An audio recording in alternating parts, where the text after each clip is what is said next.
سب سے پہلے یہ نقطہ سمجھنا ہوگا کہ حضرت امام حسین رضی اللہ تعالی عنہ نے یزید کی بیعت سے انکار کیوں کیا، تو اس پر مفصل گفتگو درکار ہے۔ یزید کی کرتوتیں، اس کے اعمال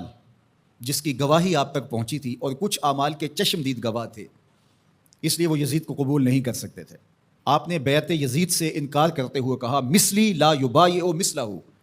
لوگوں میں بیعت یزید سے انکار اس لیے کر رہا ہوں کہ میرے جیسا شخص اس جیسے شخص کی بیعت نہیں کر سکتا۔ یہ دو لفظوں میں پوری گفتگو کا خلاصہ آپ کے سامنے رکھ رہا ہوں، مثلی لا یبایع مثلہ، میرے جیسا شخص اس جیسے شخص کی بیعت نہیں کر سکتا۔ اگر امام حسین یزید کی بیعت کر لیتے، قیامت تک ظلم اور جبر کے ساتھ مفاہمت کو سند جواز مل جاتی۔ لوگ کہتے جب نواسہ رسول نے یزید کو قبول کر لیا، اس شخص نے یزید کو قبول کر لیا، اس کے ظلم جبر اور زیادتی کے باوجود، جس کو گٹی رسول نے دی تھی، جس کے کان میں اذان اور اقامت رسول نے کہی تھی، جس کو اپنا لعاب حضور منہ میں دیتے رہے، جو حضور کے کندھوں پہ کھیلتا رہا، حضور کے سینے پہ بیٹھتا رہا، حضور کی آغوش میں کھیلتا رہا، حضور علیہ الصلوۃ والسلام نے جس کی تربیت کی اور جس کو دنیا پر اپنے دو پھولوں میں سے ایک پھول قرار دیا، خون پیمبر نواسہ رسول، جس کو حضور ابنی کہا، وہ ابن و بنتی، میرا بھی بیٹا ہے، میری بیٹی کا بھی بیٹا ہے، جس کو اپنا بیٹا قرار دیا۔ جب فرزند رسول ظلم سے مفاہمت کر لیتا ہے، جبر سے مفاہمت کر لیتا ہے، تو پھر مجھے بتاؤ کہ قیامت تک کوئی ظلم اور جبر کے خلاف کھڑا ہو پاتا؟ ایسا راستہ کھلتا کہ بند ہونے کا نام ہی نہ لیتا۔ تو حضرت امام حسین رضی اللہ تعالیٰ عنہ نے کہا مثلی لا یبایع مثلہ، میرے جیسا شخص تیرے جیسے سے بیعت کر ہی نہیں سکتا۔ اب جو واقعہ ہونے والا ہے، جو صورتحال درپیش ہے، کربلا میں جو کچھ ہوتا دکھائی دے رہا ہے، وہ میری نظروں سے پوشیدہ نہیں ہے، میں دیکھ رہا ہوں کہ کیا ہونے والا ہے۔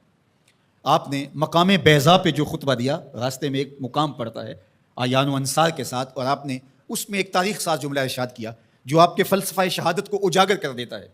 آپ نے فرمایا لوگوں، مجھے پتہ ہے میرے ساتھ کیا ہونے والا ہے۔ ظاہر آلات حرب و ضرب لے کر کے نہیں گئے تھے، اعیان و انصار اپنے ساتھ لے کر کے نہیں گئے تھے۔ نواسہ رسول آواز دیتا کہ میرے ساتھ چلو، تو کیا وہ تنہا ہوتے؟ مجھے بتائیے، اس دور میں اگر کسی کام کے لیے میں آپ کو آواز دیتا ہوں، میرے جیسا خاکسار شخص جس کی کوئی اوقات اور حیثیت ہی نہیں ہے، لیکن کتنے لوگ میرے ساتھ کھڑے ہوں گے، اور جو پیغمبر کی گود میں پلا ہو۔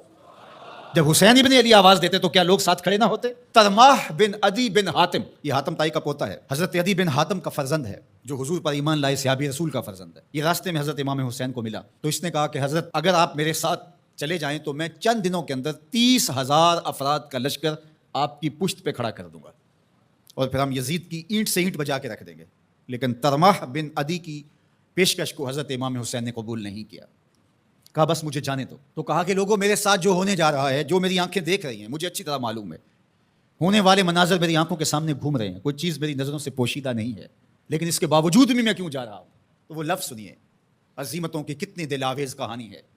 کانسیپٹ کتنا واضح تھا، تصور کتنے واضح تھے۔ وَلَكُمْ فِيهَا أُسْوَةٌ، میں اس لیے جا رہا ہوں قیامت تک جبر، ظلم، جور اور زیادتی کے خلاف کھڑے ہونے والوں کے لیے کوئی نمونہ تو ہو۔ وَلَكُمْ فِيهَا أُسْوَةٌ، میری زندگی آنے والوں کے لیے نمونہ بن جائے کہ مفاہمت جبر سے نہیں کی جاتی، ظلم سے صلح نہیں کی جاتی، ظلم کا مقابلہ کیا جاتا ہے، چاہے کچھ بچے یا نہ بچے۔ لوگ سر بچانے کے لیے ہاتھ دے دیتے ہیں، امام نے ہاتھ بچانے کے لیے سر دے دیا، کہا یزید کے ہاتھ میں یہ ہاتھ نہیں آئے گا۔ آج پوری دنیا کے اوپر آزادی کی جتنی بھی تحریکیں چلتی ہیں، حریت فکر کی جتنی تحریکیں چلتی ہیں، سارے حرارت خون حسین سے لیتے ہیں۔ گاندھی نے جب برطانوی سامراج کو للکارا تو اس نے اپنے لوگوں سے کہا کہ تم کہو گے کہ اتنے تھوڑے لوگوں کے ساتھ اتنی بڑی طاقت سے ٹکر لینا، دیوار کے ساتھ